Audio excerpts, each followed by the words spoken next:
He did say that. Yeah. Just continually working hard. Yeah,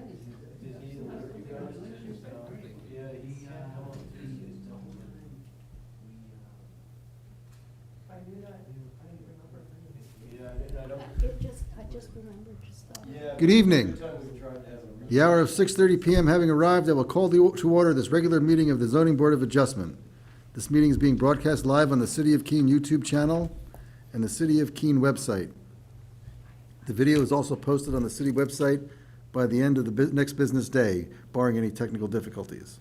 Anyone wishing to view a copy of the agenda and supporting materials will find it on the city website. To receive electronic copies of future agenda packets, please go to the homepage and subscribe to the city meetings email list.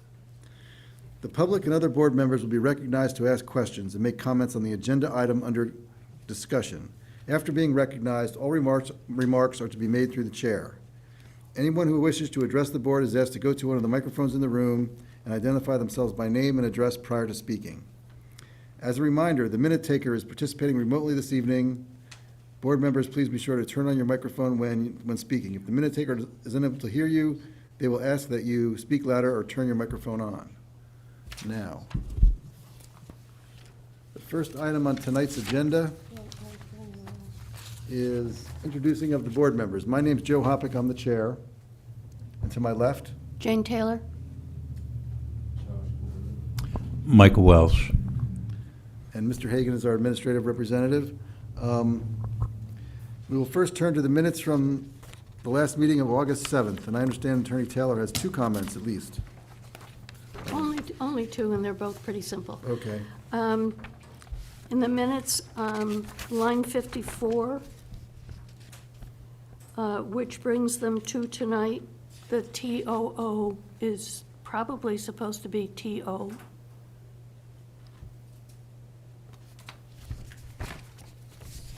And then the second suggested correction would be line 174. The end of the line, it says, he asked if it is possible to have not seating. I think that's supposed to be no seating. And the T is just sort of added there. So that's it. Those changes seem to make, or corrections seem to make sense. Mr. Gorman? I would like to make a motion to approve the minutes of the August 7th meeting with Attorney Taylor's corrections. Second. Motion being made and seconded. All those in favor, please raise your right hand. The vote is unanimous. The minutes are approved from August 7. Does anybody have any unfinished business they'd like to finish? Seeing none. We have one matter tonight, ZBA 2323. Seems like the year's been busier than that. That's a lot of cases for end of summer. Anyway. The petitioner is Live Free Recovery LLC, represented by Chuck Ritchie of Fieldstone Land Consultants, PLLC, who requested an expansion of property located at 106 Roxbury Street, tax map 569066000, and is in the downtown Edge District. The petitioner requested an expansion of a 16-bed residential drug alcohol treatment facility to a 28-bed residential drug alcohol treatment facility. The expansion does not require any external changes to the building or site. Mr. Hagan, do you want to speak to that first? Thank you, Mr. Chair. Give you a little history on it, and we're also going to read the downtown edge intent as well after I get done reading a property description. Okay, great, thank you. So 106 Roxbury is zoned downtown edge. It sits on 0.28 acres. It's roughly 16,552 square feet. It was built pre-1900. Currently is 3,587 square feet of residential use and 2,524 square feet of office use. That was for a permit issued in 1994 for this 16-bed residential treatment facility. Prior to that, it was a 7-unit office building with 1 residential unit. So that's what we have on record for that. And then just for the board's information, in regards to the downtown edge, the Downtown Edge District provides mixed-use commercial and residential uses and varied development. Development forms include the areas of both walkable and developed, as well as auto-oriented development on the edges of downtown Keene. This district accommodates the rich mixture while providing the transition into lower intensity commercial and residential development outside of the delineated downtown area.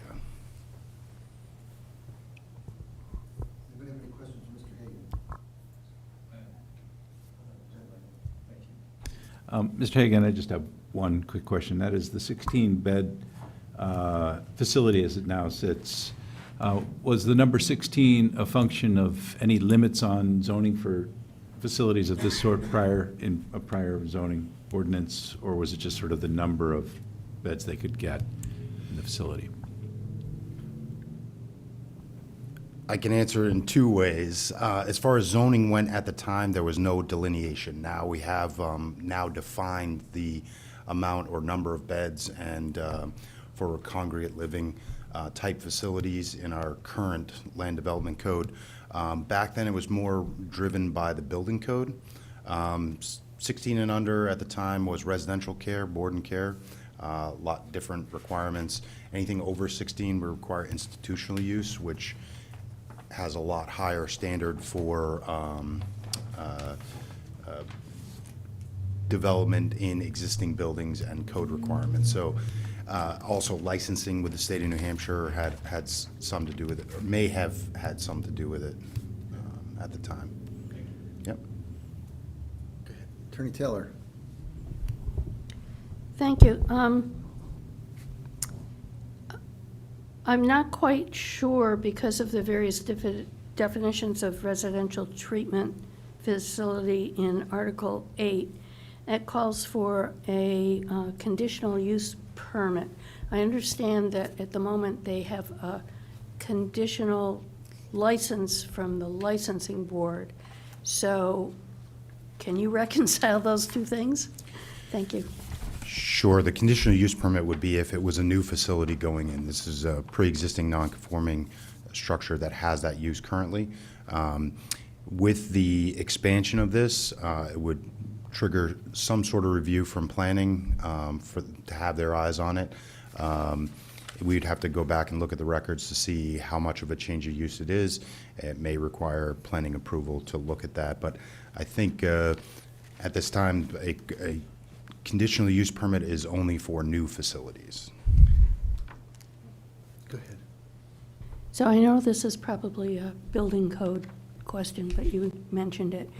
Is there currently a limitation under the building code that's related to square feet or rooms or anything else? There are requirements for if you want to use a building a certain way, it would be reviewed and through both the building and fire department. But not necessarily the number of bodies per square feet? There is a calculation for that. To have it off the top of my Yeah. head, I don't.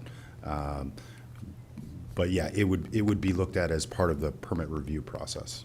So if the board were to grant this, the building department as well as the fire department would review it for all the other code requirements that come along with that.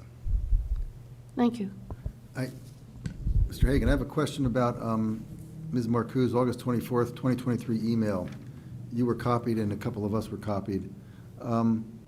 Section 46-565 of the Licensing Board Review Procedures. I'm not quite sure what board this is, but it speaks to, subparagraph A speaks to 3 criteria involving, the first criteria is involving applicable building, fire, and safety codes. The other sounds more zoning in its nature, a character that does not produce, the uses of a character that does not produce noise, odors, glare, and/or vibration that would adversely affect surrounding areas. And the third one speaks to public health and safety concerns in connection with traffic, pedestrians, infrastructure, police and fire department actions. Now, what license exactly do they hold from this licensing board, and what board is it? It is the Congregate Living Maybe Corinne can better answer that question on the exact name of the board. If I may, Mr. Chair, it is the Congregate Living and Social Services License Board. And those three items that you just read, those are the criteria that the board reviews their applications on, just as, you know, for a variance, you have your 5 criteria. Right. Yep. So, just so I'm clear in this background information, this applicant received what license under these criteria that we just mentioned? They, at the August License Board meeting, they received a conditional license. It's a license that's under condition that they receive this, you know, this expansion, as well as a few other items that they've had to address. There aren't any conditions that would, that reflect violations of prior licenses, are there? Like limits on the term of a license? Well, all right, I'll withdraw that question. You said it's a conditional license. Does it become permanent at some point, or is it subject to renewal periodically? It is an annual renewal. Okay. It is. So is it fair to say that these criteria that we just mentioned about fire and life safety and whatnot, they have to be looked at every year by this board? Correct. Okay. Then there's, along with the review from the board, there's also annual inspections that will happen between the housing inspector, the fire department, and the police department. So the city works with this state licensing board and gives them information so they can do these reviews? It's not a state level, it's a city level board. It's relatively new. This is Live Free Recovery in their 4 locations. This is their first license that they are applying for, Okay. and this is one of their locations. All right, thank you. Yeah. Does anybody else have any other questions? Seeing none, we can, I think, turn to the applicant for his presentation.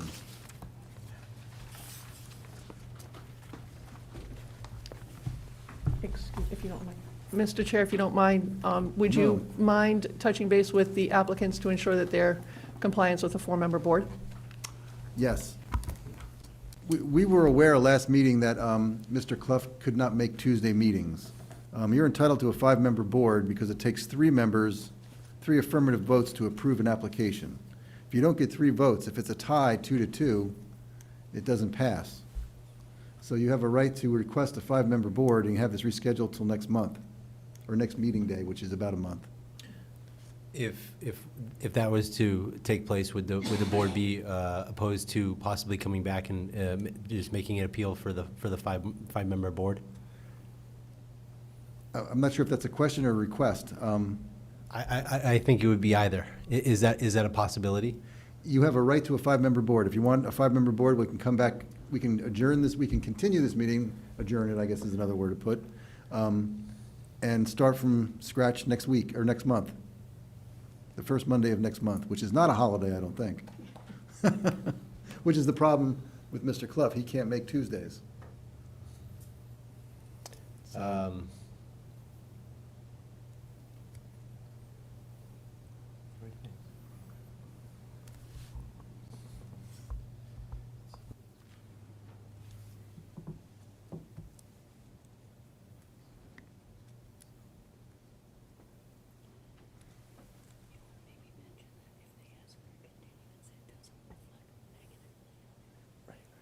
I guess I'd add one more thing. If you ask for a continuance, it doesn't have any negative implications on your application. No, it wouldn't have any negative implications. We have some timeline issues on our end. Oh, okay. Well, that would might make it. Yeah, that I didn't pre-plan for.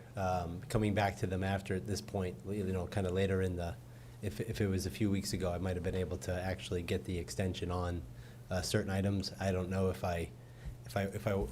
we remove ourselves tonight and come back, that I even have that option, because I just wasn't aware of it. Well, I agree this is kind of an unfair surprise for you folks, and I would, suggest it's harder to do this over again once the vote is made. Sure. So I'd be careful with what you want to do.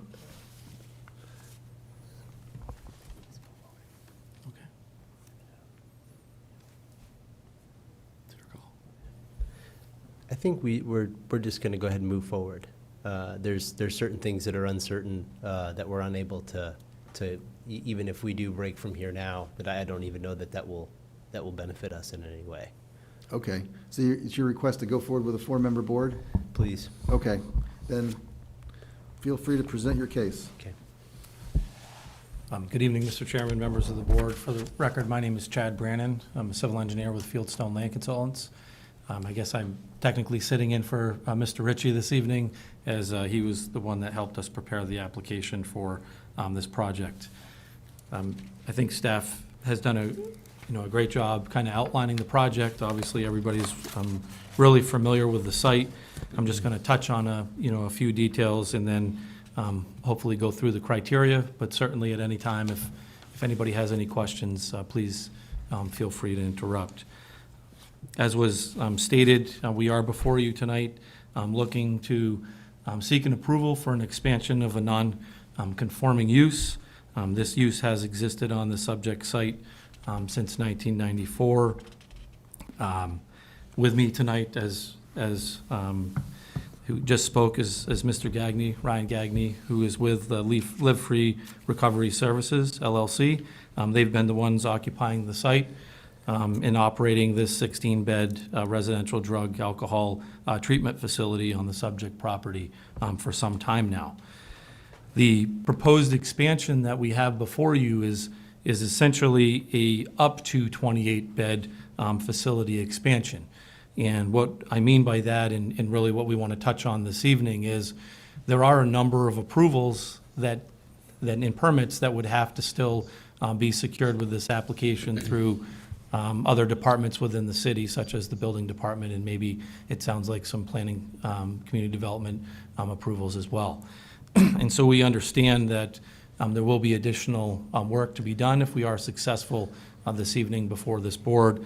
But we do want to touch on, some of the details as to why we certainly believe that this building and this site will adequately service a great need that this community has for additional space and treatment at this location. As was stated by staff, this property exists at 106 Roxbury Street.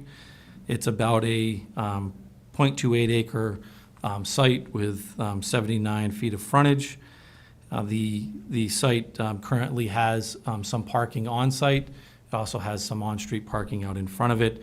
What's unique about this use and this operation is that none of the clients are permitted to have vehicles on site. So the parking is really only needed and utilized by staff of the facility. When you take a look at the proposal that we have, it's going to contemplate a number of improvements to the existing building, including ADA accessibility improvements.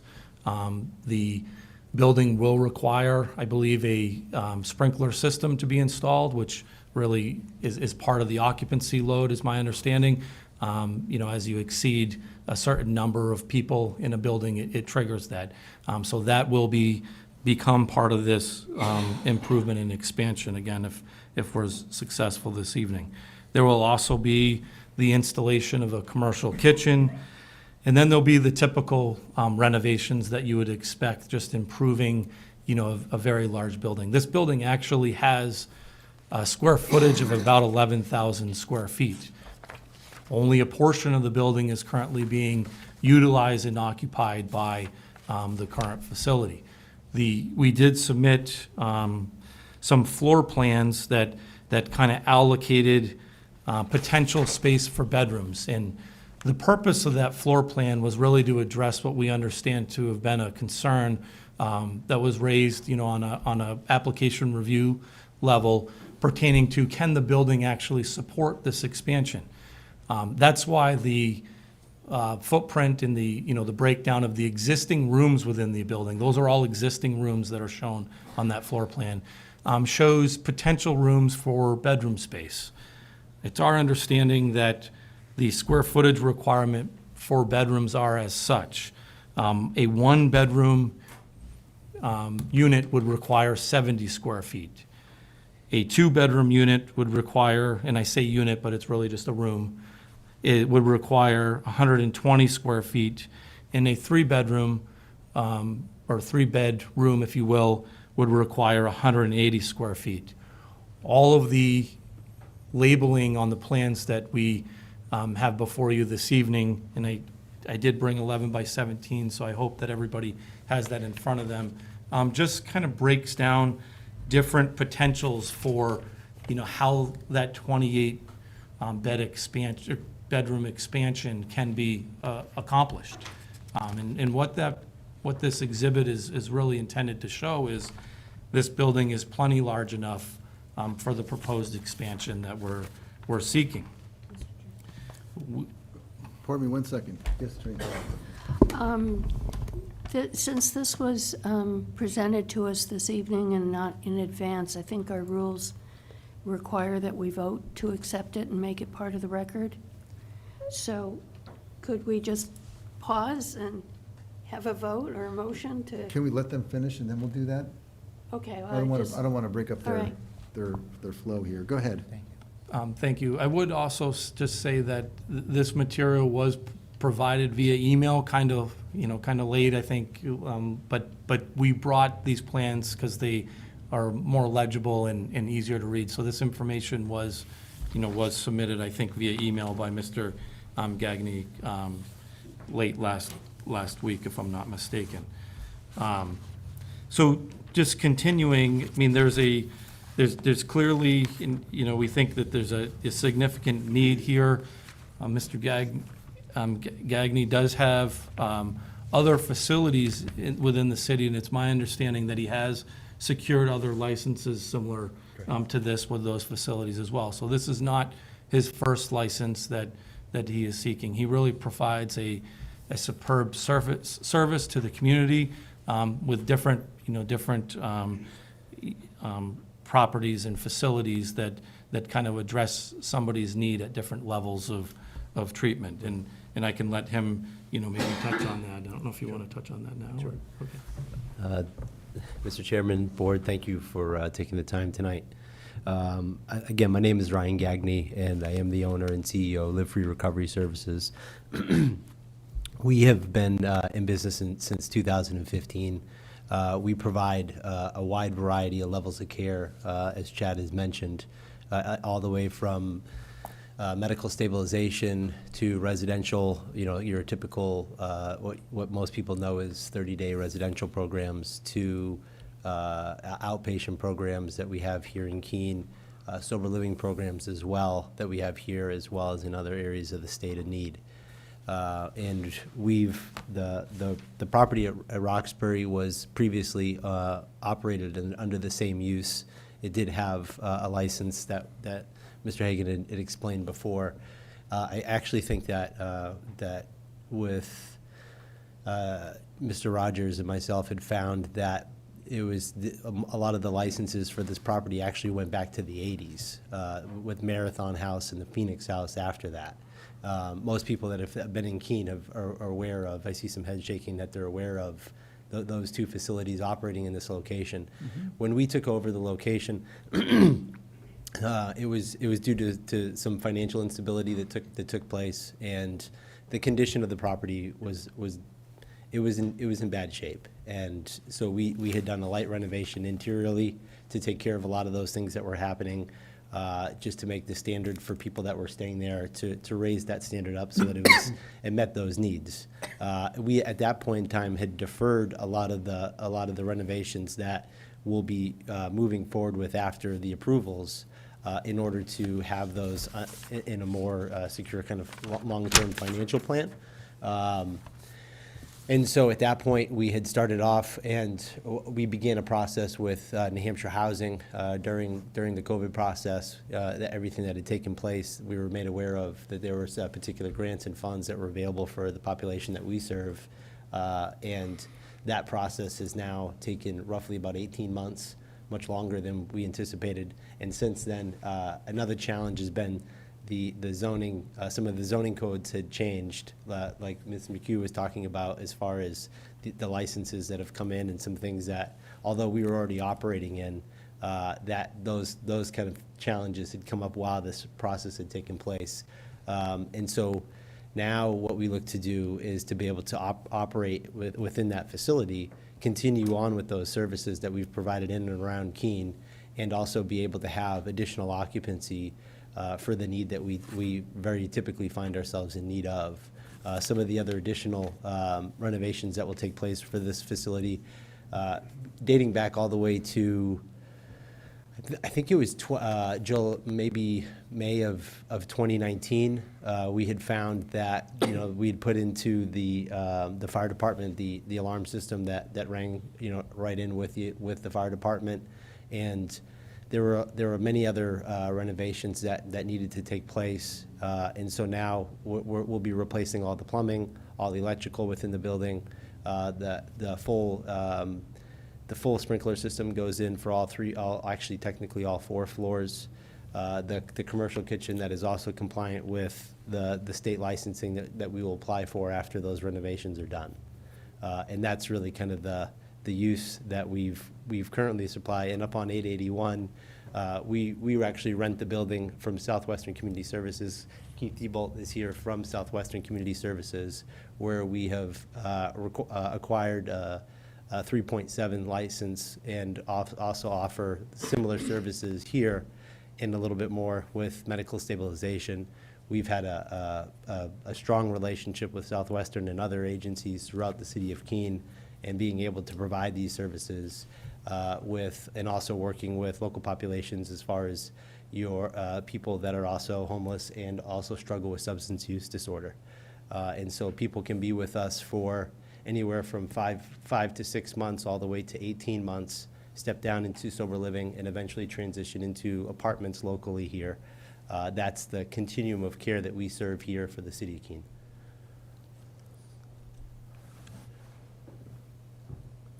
All right, can we hear about the criteria from someone?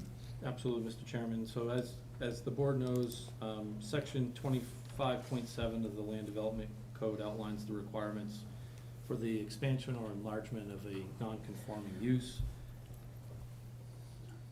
Sorry, I had my mic off. As I stated briefly, section 25.7 outlines the criteria and requirements for the expansion or enlargement of a non-conforming use. And so, if appropriate, Mr. Chairman, I'll go through these one at a time, and certainly if anybody has any questions, please feel free to. That'd be great, thank you.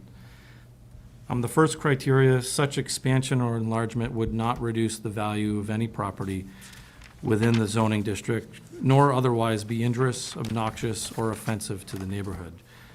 We stated in the application that the proposed expansion, in our opinion, will certainly meet this criteria because it will not require any exterior changes to the building or the site. The enlargement of the facility from 16 beds to 28 will just be an addition of beds on the inside of the treatment facility and improvements and renovations on the inside of the facility. So this really allows for the visual appearance as it relates to the neighborhood and the abutting properties to remain the same, and as such should not have a negative impact or reduce any of the adjacent property values. As I stated previously, the operations on site do not permit vehicles, clients to have vehicles, so there will not be an increase in any vehicular traffic or really intensity measurable to the neighborhood or surrounding public. So we do not think that there will be any obnoxious or offensive activities to the neighbors, as the existing site and the use is really consistent. This is really going to just provide additional service to the community in an appropriate location that's been operating for some time now, and to our knowledge has really operated with no issues in our conversations with city staff. Moving on to the second criteria, there will be no nuisance or serious hazard to vehicles or pedestrians. Very similar to the first one, first criteria, in that, again, we are not proposing that there would be any additional traffic. Maybe a staff member or two, but certainly nothing measurable to the, surrounding neighborhood. So because this expansion does not propose any new pavement or really alter the vehicle or pedestrian traffic in any negative way, we believe that the existing, traffic along Roxbury Street will remain as it currently does. The parking area on site will also remain as is, and for these reasons, the proposed expansion should not create any nuisance or serious hazard to vehicles or pedestrians. I will say that, and certainly internally, there'll be, an improvement to this site because the site will be brought into conformance with, ADA compliance and pedestrian traffic as far as that goes. And certainly they'll be addressing a number of safety elements by updating the existing structure on site. So we do believe we meet that criteria as well.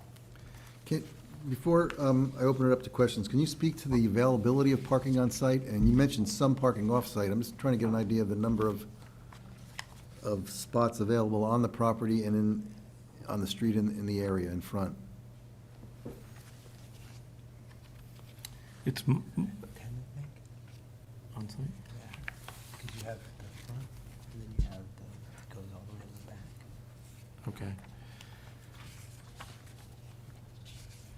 It's my understanding, Mr. Chairman, that there's about 10 parking spaces in total available.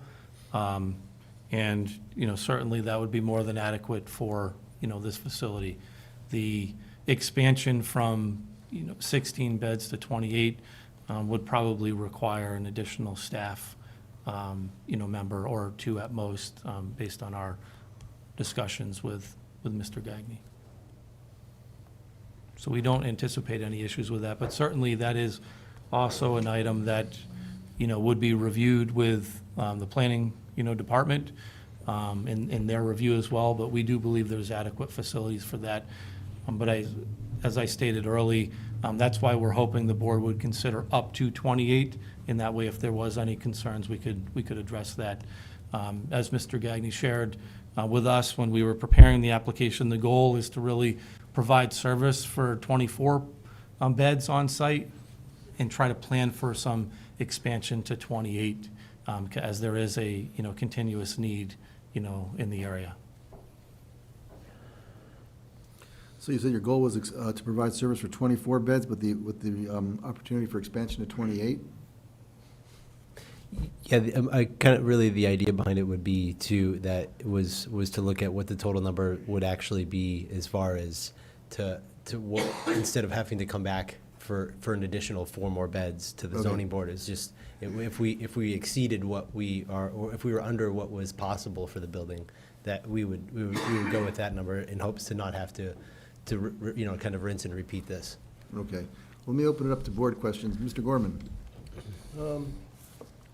First, I just wanted to comment that we did get an email of this 5 days ago, so thank you for that. And also, way back in the conversation, you mentioned that the property was 11,000 square feet, and it was currently not being completely used with its current 16-bed setup. Can you speak to what portion of it is being used from a percentage or square footage? Sure. So so if you look at, there's right now, there's currently quite a few different office spaces. So I think it's probably important to back up. So when we first took over the location, there was far more than the allowed use that was there. The basement had people that were in some type of medical detox. They didn't have a license for that. And so the basement was being used. There's only one room in the basement that's actually adequate for a bedroom. As you can see, I labeled it correctly. What is being currently used is anything that is office space on that first floor, including those 2 front rooms, are offices, or they're storage. And so on the existing first floor plan, you'll see the front 2 rooms there which would be the street side. Those are currently offices and then there's an adjoining office to the lower half of that, which is a third office. And then you have a lot of the rooms right now, they're also being used as single occupancy, so that also spreads it out quite a bit more. And then when you look at, the third floor is not being occupied at all, and have no plans to occupy the third floor in any way. When you turn to the existing second floor, you have most of these spaces. So right now, currently, you have, there's the top left corner where it says bedroom space for 3. That's currently being used as an office. And then the room that's in between, excuse me, the room that's right to the right of that, that's also being used as an office currently. So as you can see, there's a significant amount of room that isn't really even being used. And then as you continue down, these rooms up on top here are also singles, as there are for another 3 rooms on the first floor that are also being used as singles. Great, Yeah. thank you. You're welcome. Second part of that question is the bathrooms. Sure. It doesn't look like there's a substantial number of bathrooms. How many full baths will be in the Sure. final? There ends up being 5 full baths. So what the state code, so we technically are at, with 28 beds, we would be at 5.5 per people per bathroom. State requirements will be 6 individuals per bathroom. So we will meet state code for that. And then also, there's also opportunities to, I was really careful of it. I didn't want to put future plans on here to confuse the matter. You know, when I started labeling things, I was like, there's no way to get a key that makes this make sense until I present it. But there's a lot of opportunity to create further bathrooms as well. There's also one of the bathrooms, which is technically a double bathroom, has 2 showers and two bathroom stalls that are separated. So it's technically a double bathroom, which is not outlined on here as well. Thank you. And then my last question relative to parking. I know we touched upon it, but I guess this question's more for Mr. Hagan, and then sort of meld that with the potential for future use of this property that falls under the same category. What are the parking requirements, Mike? Thank you, Josh. In anticipation, I looked it up. I knew it was coming from someone. On the expansion portion of it, it would require 0.5 spaces per bed. So a half a space per bed is currently what the code requires under table 901. So that calculation's made on the difference between the two, so when we go from 16 to 28, we're talking about 12, so we're talking about 6 parking spots, correct? That would be And correct. how many would be required for the original 16? You would need 8. Okay, so it's possible that this doesn't meet the parking requirements. Current parking requirements, correct. Could you specify parking requirements for which type? So there's- there are 2, you currently have 2 legal uses there for the office use group, the 2,000 square feet, so basically where that building splits in half, all that front was issued and is currently legal for office use only. The back portion is what was issued in 94 for the residential care facility. That portion would require a different, so there's two different requirements. So you're reducing the amount of office space, but increasing the bed space. So I'd have to do a calculation on what those are, just for to answer Mr. Gorman's question, just for the residential bed space, under current zoning requirements, you'd be required to have half a parking space per bed. So if there's 16 current beds right now, you're required to have 8 parking spaces just for that portion. For the office, it is, I believe it's 1 per 500 square feet, but let me just verify. They made it It is different under this, so it's for an office, it is 4 spaces per 1,000 square feet. So you'd have to have 8, just about 10 spaces for that. Now, I can go back and look at the record. What I saw at the time was that there was 18 parking spaces, not the 8 that you represent. So we'd have to go back and look at the file, but they were side parking up against the abutment. Correct. Where you show kind of here, parking forward. So we'd have to go back and look at it, but those would, again, what's existing is non-conforming. Expanding it, you'd have to meet those requirements for them. So I guess for the sake of tonight and the board's purpose, that's not why we're here, but it will be addressed. We would, yes, it is So part of the it's- requirements It's for possible reviewing that the they'll be back for parking or not? It is possible? I couldn't tell you at this time, Josh, but depending upon what they'll have or what they're proposing at 28 beds, they were required to have 14 parking spaces for the residential care and then 4 per 1,000 square feet, which can get reduced because it looks like they're only having 2 office spaces or 3 office spaces down below. That can substantially reduce the amount of parking that they need there and put it towards the residential care or the institutional use, what it would be now. Great. And if I may, I think that it was our understanding that there hasn't been any parking issues, with the site operating because of the rules of the operation. But certainly that's something that we would, we can address with staff and validate the, 18. I mean, I did recall it being more, but I don't want to misrepresent the number. So I appreciate you sharing the, that there's potential for 18. If there is in fact 18 parking spaces, we could be very close to making that, that work. And that again could be a function of, either up to, this number of beds, or we might have to come Might back have to dial for it that. back down, I mean, sure. worst case. Yeah, thank you. Attorney Taylor? Thank you, Mr. Chair. Just for the record, what we received via email was a partially filled out first floor plan that you couldn't read any labeling on it. What I'd like to do now, before I get into discussing it though, is this labeled plan is new to us this evening, and you had another plan up on the screen, Corinne? I don't think I had seen that plan. What I had on the screen, what was emailed to me earlier, when I sent you the first initial floor plan, Yeah, that's what this is. that was in the body of the email. I didn't see the attachments. For whatever reason, it wasn't until it was brought to my attention that those attachments had been sent to me.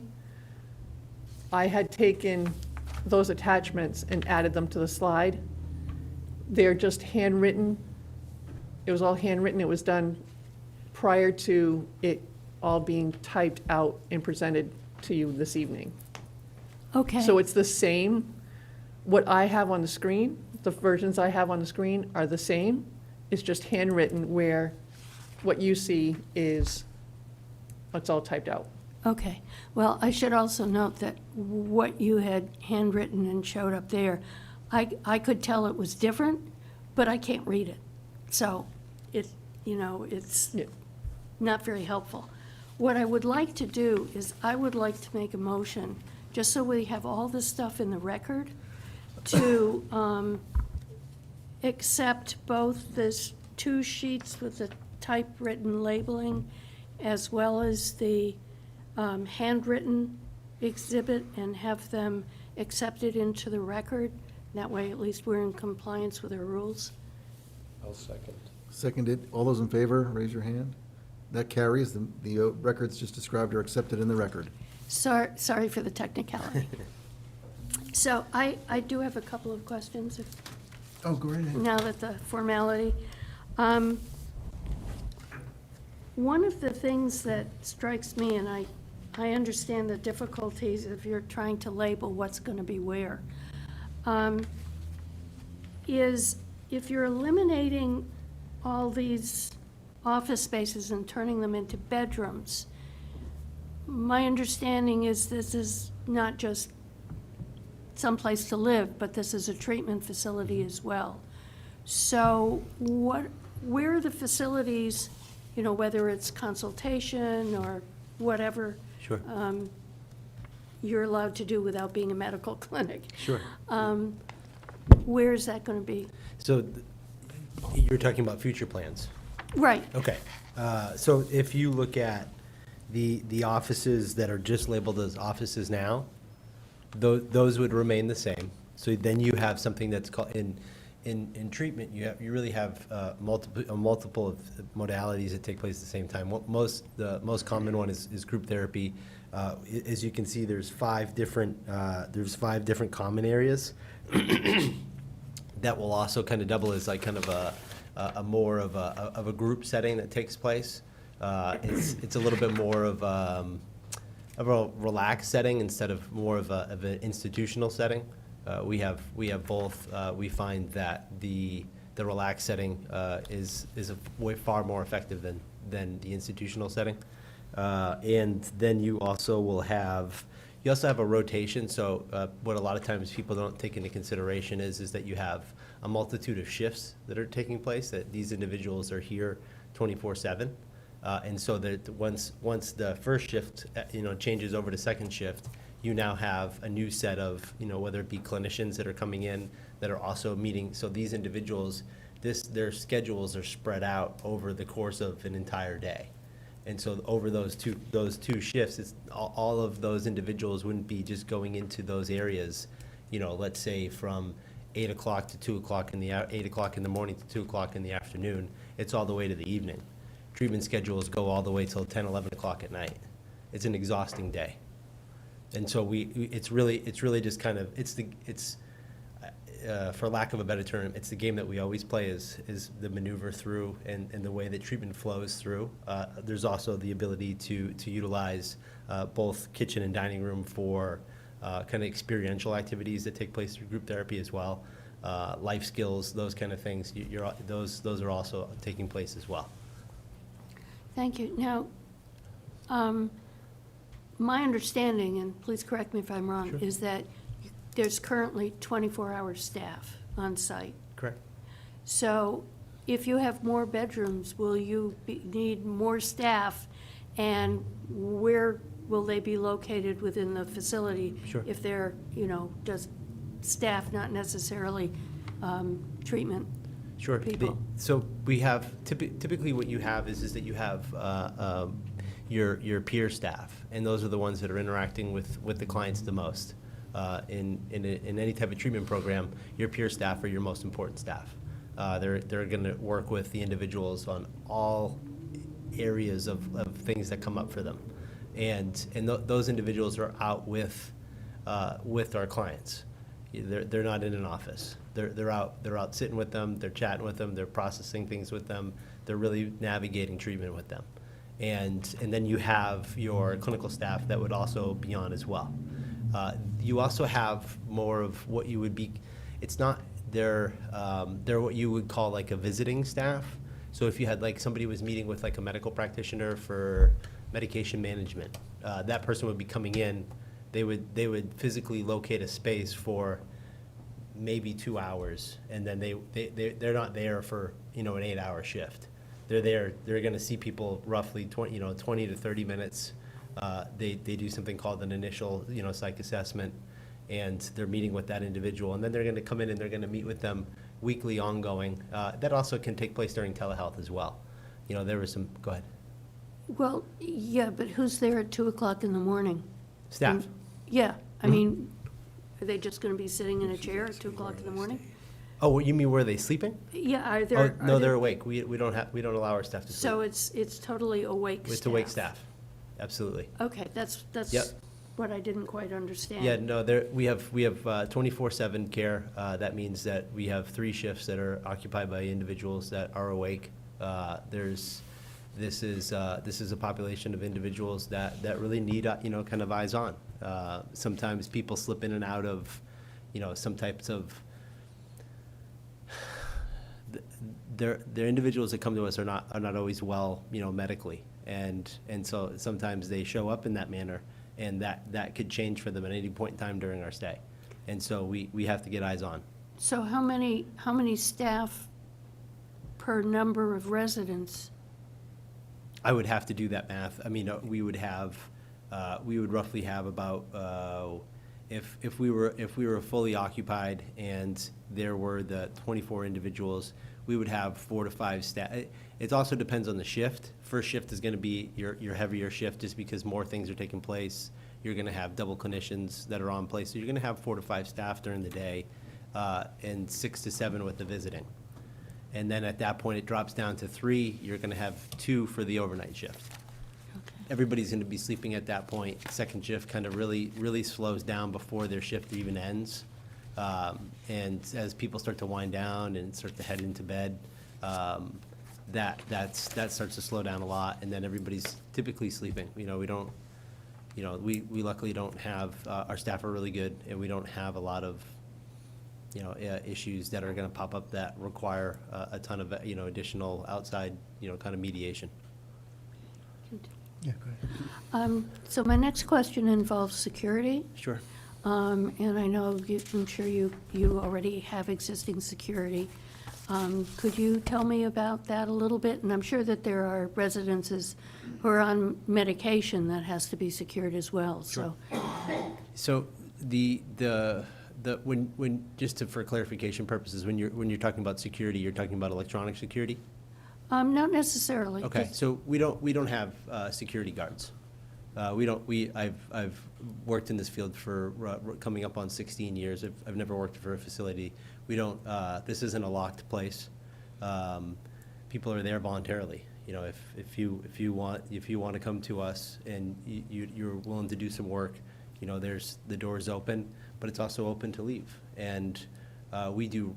The staff is fantastic when it comes to kind of mitigating and working with individuals. We have a long track record of it. We have security measures in place as far as security cameras to be able to monitor things that are taking place. As I said, we've been operating in Keene since 2019. We've had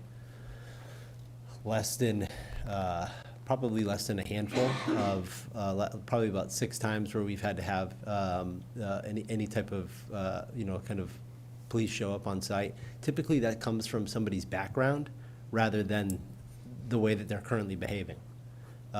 Meaning that if all of a sudden a warrant may pop up from them from the year previous, excuse me, those are the situations that are more likely to take place. And then is to your last point, the medication ends up being in a locked area behind another locked door, as state requirements have. We follow that protocol no matter what the level of care is, even if it's kind of what you would call overkill. And we also have a security camera that's on the area of medication that allows for and is not able to be out of sight of being able to monitor whether it's staff's behavior with medication or it's the client's, kind of fast hands. So we really have 3 things that are in place during that process. One is the security camera, one is the staff, and the third is the locked doors. I think I have one last question. Okay. So all my questions are kind of funneling into one concern, and that is basically intensity of use. And what I'm trying to gauge through my various questions is, and it goes towards the whole concept of expanding a non-conforming use, which is how will the different intensity of going from a residential,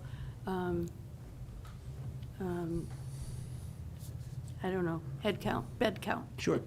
From 16 to 28, how is that increased intensity going to impact the operation? Because it just doesn't seem logical that it'll have no impact. Sure. We would scale, what the term they would be used is that we would scale appropriately. And so if we have a process that's in place for 16 individuals, we would come close to doubling that in order to be able to secure, and it's really only during your most secure hours, so your most intense hours of treatment. And so from there, it's going to just really be a matter of going through and being able to have the appropriate staff that is for the number of individuals that are there. I have no idea what scaling up means, so So could you if- give me some more Sure, so specific? if you were to take what, let's say what's currently happening at 16, and you were to appropriately move that number up to, with the number that we're proposing, you would be below doubling that. But doubling what? Doubling the same level of care that's provided. Meaning, so if you're providing the services to 16 individuals, you would simply provide that same service and the amount of staff that would be required to be able to provide the services to 28. Trying to think of a good example that would, for instance, if you were to look at like a nursing home, and so you had a certain set number of individuals that you work with in a nursing home standpoint. If you were to increase that number, you would also increase, so if that staff ratio that you talked about, you would increase that staff ratio accordingly to the number of individuals of the occupancy increase. Does that make sense? Yeah, that makes sense, and that's why I And- was asking about the number of consultation rooms and things like that. And the other side of that is also, so if you have, right now, because of 16, we're also at a strange point because you have number of caseloads, so, and that would be, this is a term that clinicians would use, the number of individuals that were on somebody's caseload would be usually much higher than it is now. And that, what I mean by that is that if there are 16 individuals, they wouldn't necessarily, a full caseload wouldn't necessarily be 8 people. It would be a number larger than that. But because of where we are from an occupancy standpoint, we don't have that. And also to keep in mind too, that we're also proposing a service later on down the road that isn't currently being, provided at the intensity that we're talking about now, if that makes sense. Okay, and final question, I promise. Okay,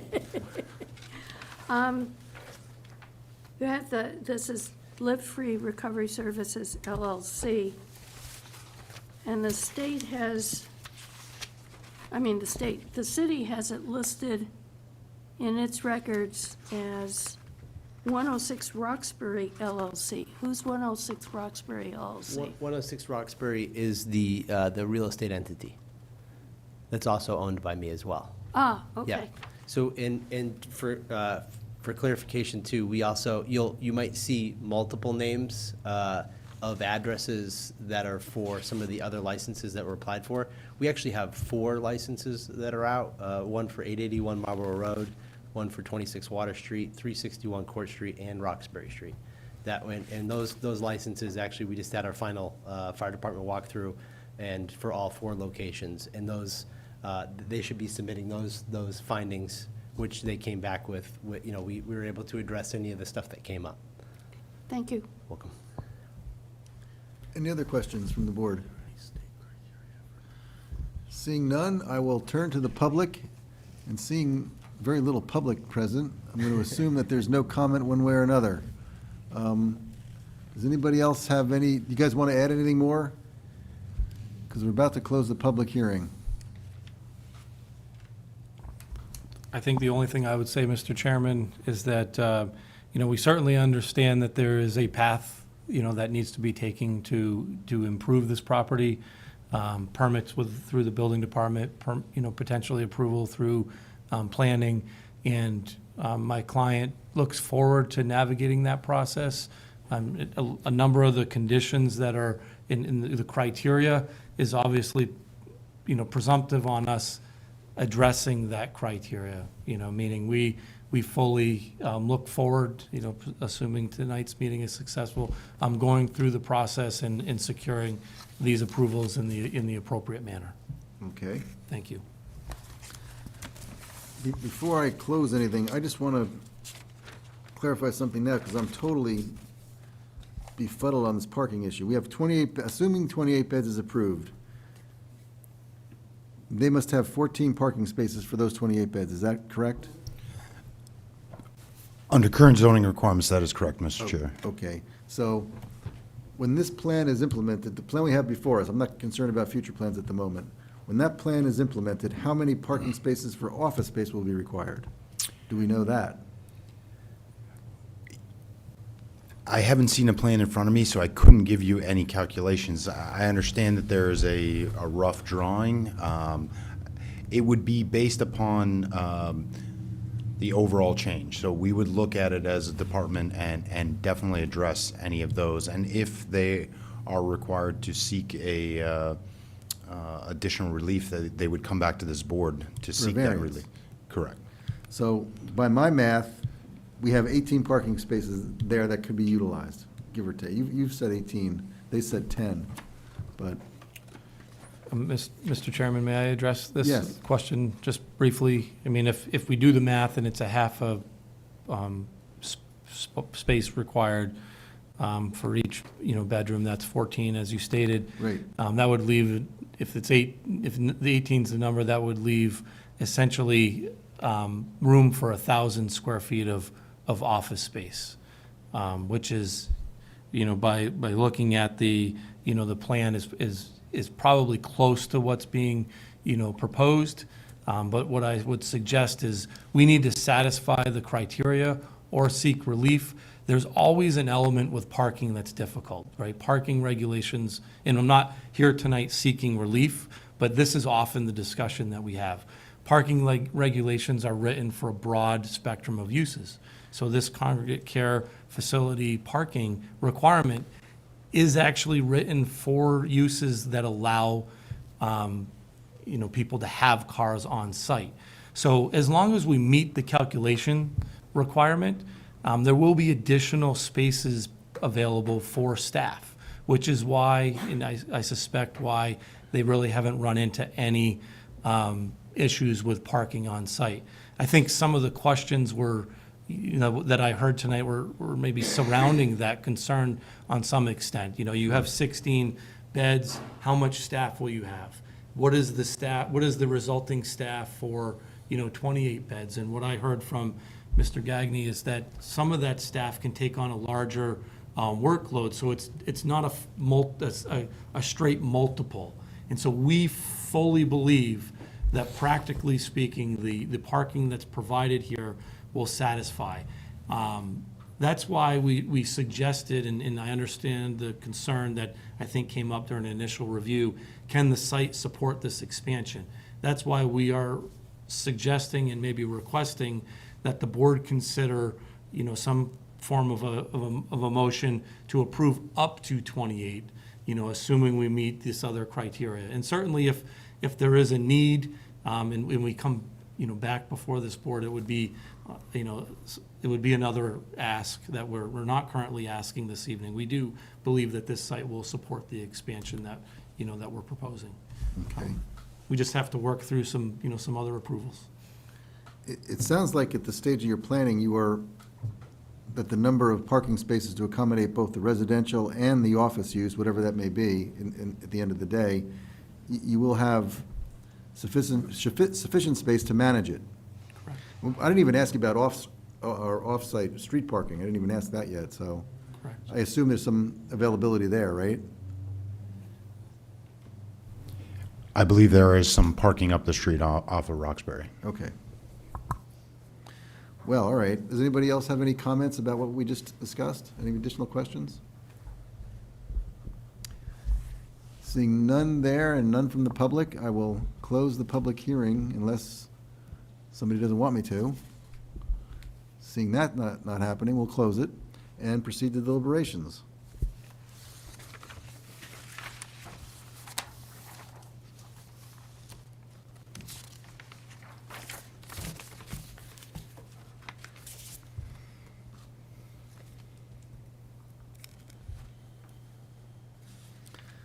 The First question asks whether an expansion would, or enlargement would not reduce the value of any property within the zoning district or otherwise be injurious, obnoxious, or offensive to the neighborhood. Does anybody have any comments on that one? Josh? I don't see a problem with this criteria, just for the simple reason that the use is not really changing. It is expanding, of course, that's why we're here. But from an outward experience, I just don't, for whatever everyone else is going to experience, I don't think it's going to be much different. The property is not going to look different, thus not contributing to any erosion of value, and the use will be the same, thus not contributing to injurious, obnoxious, or offensive neighborhood activities. Attorney Taylor? Yeah, excuse me. Sorry about that.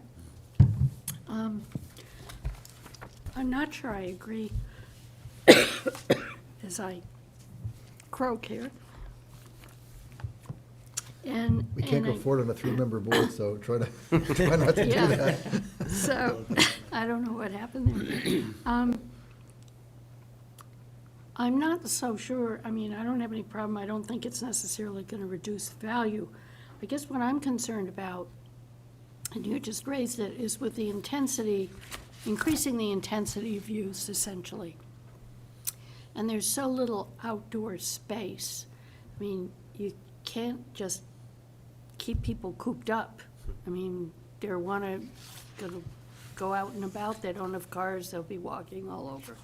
So, I guess my concern is, I don't know, we didn't address this, but my concern is just simply the number of people outside milling about, not necessarily doing anything, wrong. It's just that it's a lot of people in a small area that, you have to go a bit of a ways to get to any parks or open space or whatever. So that is a concern of mine. I had sort of a general set of issues, well, my two issues prior to this were, what was the discussion among the prior board that granted the variance, and that happened so long ago that we don't know that discussion and what their concerns were and whether the operation of the facility has been consistent with what they wanted. So I'll push that aside. My other was just the scales kind of things that Attorney Taylor was asking about, and I thought her questions did a lot to clarify in my mind that this increase in scale is not one that will have the kind of negative impact that would go against the criteria that we're asked to review. There is a point somewhere up there, but I don't think that we are hitting it with the 24 or the 28 that's been proposed.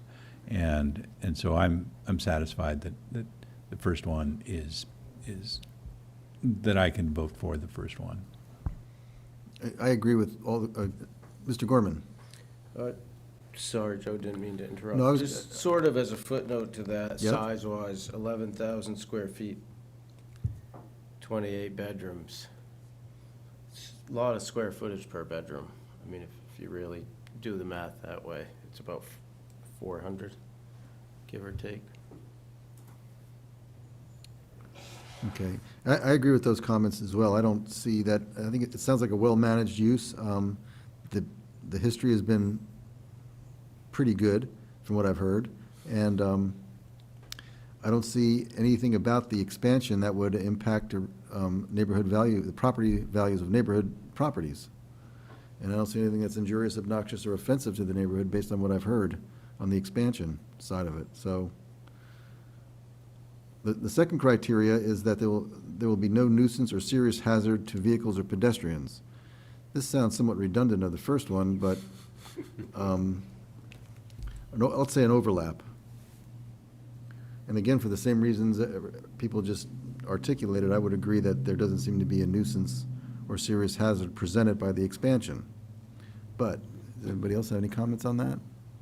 Mr. Gorman? I would just further state that the fact that they don't allow their, and I know this is specific to their operation of business, but they don't allow people to have cars, so that diminutizes any of this potential impact, at least for the time being, while it's being run that way.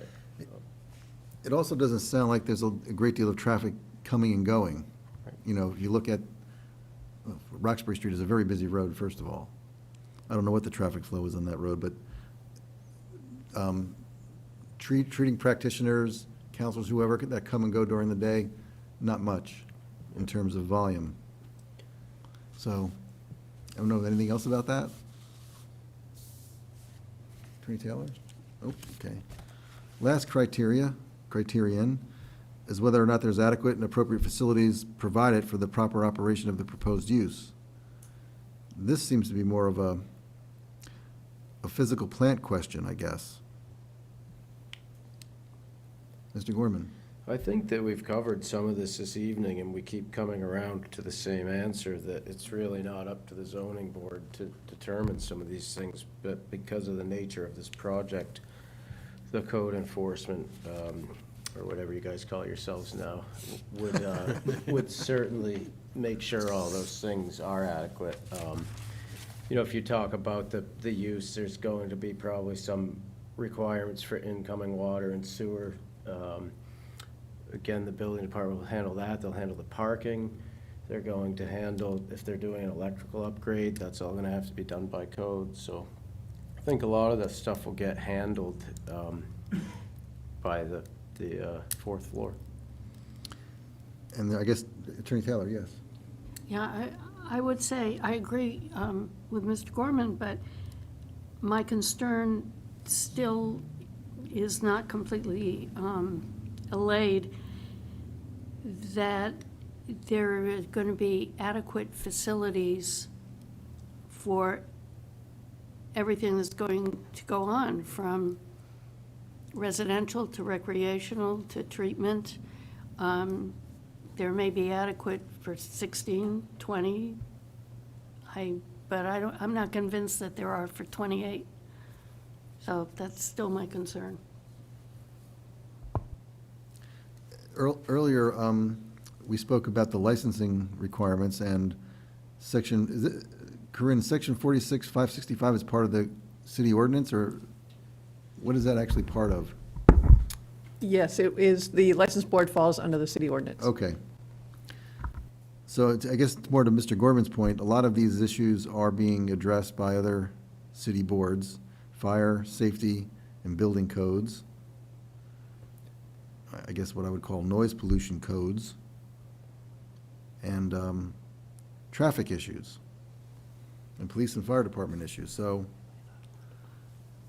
coupled with that level of oversight and the fact that a license has been approved conditionally for a year, satisfies me that the current expansion request is not inappropriate.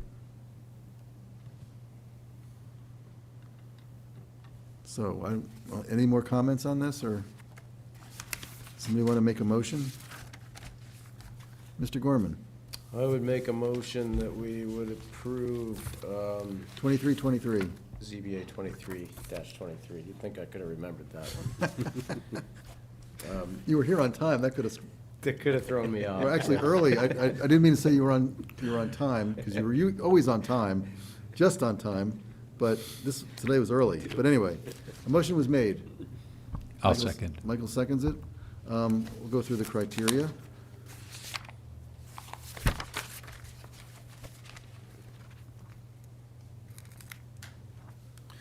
Well, the expansion or enlargement, I'm going to have a hard time getting this, so positive, raising your hand is a positive vote. Will this expansion or enlargement reduce the value, not reduce the value of any property within the zoning district, nor otherwise be injurious, obnoxious, or offensive to the neighborhood? Does anybody agree with that? All those in favor, unanimous.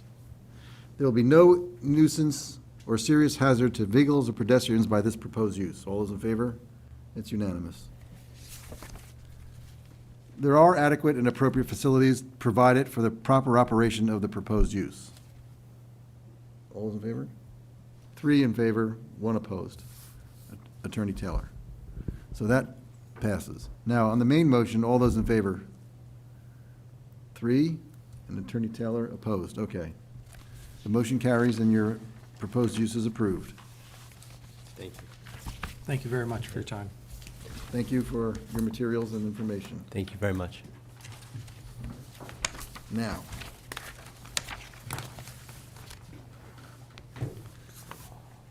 next item on the agenda is new business. I think Attorney Taylor and I have some new business, because we were talking about it before. We would like the administration to disregard the New Hampshire Municipal Association's recommendation about not providing the abutters lists.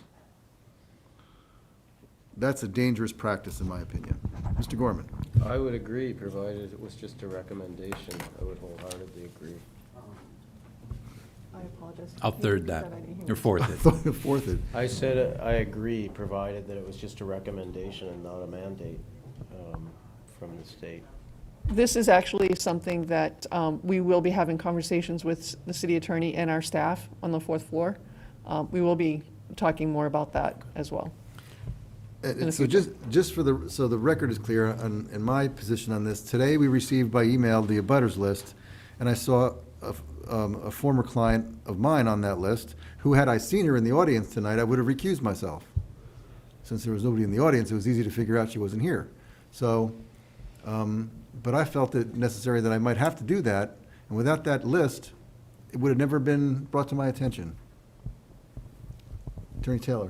Yeah, as I had mentioned earlier, I don't think it should be up to members of any board, any land use board, I'll be specific on that, to figure out, go searching and pull up their own abutters list to see if there are any conflicts when the applicant is, required to provide it. And frankly, if there is no change in law, case law or statute that would, advise us not to get a butters list, regardless of whatever nice, polite, in-house conversations you have with the city attorney, we still should be getting the abutters list. So I don't think it's necessarily staff's, decision, or even the city attorney's decision. It's public information, and we should be able to have it prior to our meetings.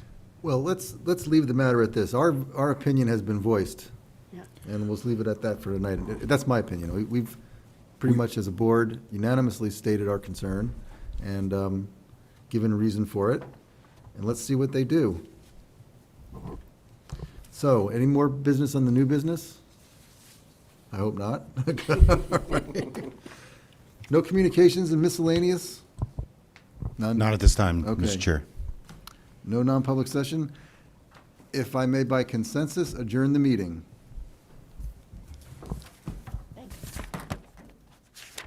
Thank you, everybody.